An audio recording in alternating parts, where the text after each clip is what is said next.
সুপ্রিয় শ্রোতা, আসসালামু আলাইকুম। আশা করি সকলেই ভালো আছেন। সকলকেই শুভেচ্ছা জানিয়ে শুরু করছি আজকের ভিডিও। আজকের ভিডিওতে আলোচনা করব চিকেন পক্স নিয়ে। চিকেন পক্স এর কারণ, লক্ষণ, প্রতিকার বিস্তারিত আলোচনা রয়েছে ভিডিওতে। বিস্তারিত আলোচনা জানতে ভিডিওটি শেষ পর্যন্ত দেখুন। চিকেন পক্স কেন হয়? চিকেন পক্স একটি ভেরিসেলার জোস্টার ভাইরাস। পক্স সাধারণত ভাইরাসজনিত সংক্রমণের কারণেই হয়ে থাকে। চিকেন পক্স কিভাবে ছড়ায়? চিকেন পক্স মূলত আক্রান্ত ব্যক্তির হাঁচি কাশির মাধ্যমে বাতাসে ছড়িয়ে পড়ে। তাই অপরিষ্কার হাতে, নাকে, মুখে বা চোখে স্পর্শ করার মাধ্যমে দেহে ভাইরাস প্রবেশ করে এবং আক্রান্ত ব্যক্তির ব্যবহৃত কাপড় বা তোয়ালে বা আসবাবপত্রের মাধ্যমেও সংক্রমিত হতে পারে। চিকেন পক্স এর লক্ষণগুলি কি?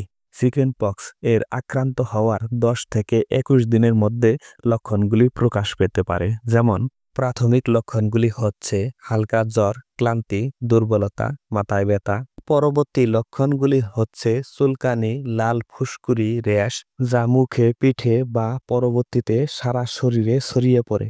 ফুসকুড়িগুলি ধীরে ধীরে পানি ভর্তি ফুসকায় পরিণত হয়।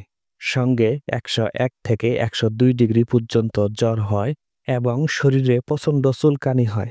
পরবর্তী সময়ে খোসাগুলি শুকিয়ে ঝরে পড়ে যায়।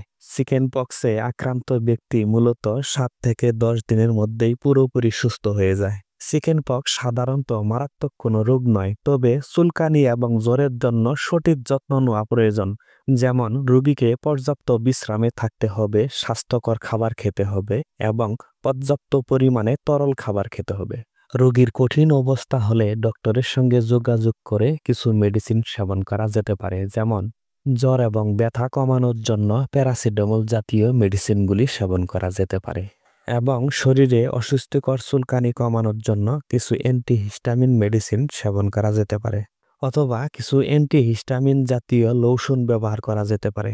ভাইরাস প্রতিরোধ বা ঝুঁকিপূর্ণ রোগীদের জন্য কিছু অ্যান্টিভাইরাল মেডিসিন সেবন করা যেতে পারে।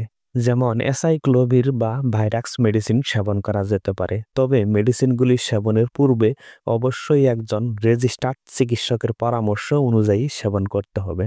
কারণ আমরা শুধু আপনাদেরকে রোগ বা ঔষধের প্রাথমিক একটি ধারণা দেওয়ার চেষ্টা করছি, চিকিৎসা নয়। ভিডিও দেখে অনুপ্রাণিত হয়ে কখনোই মেডিসিন সেবন করা যাবে না।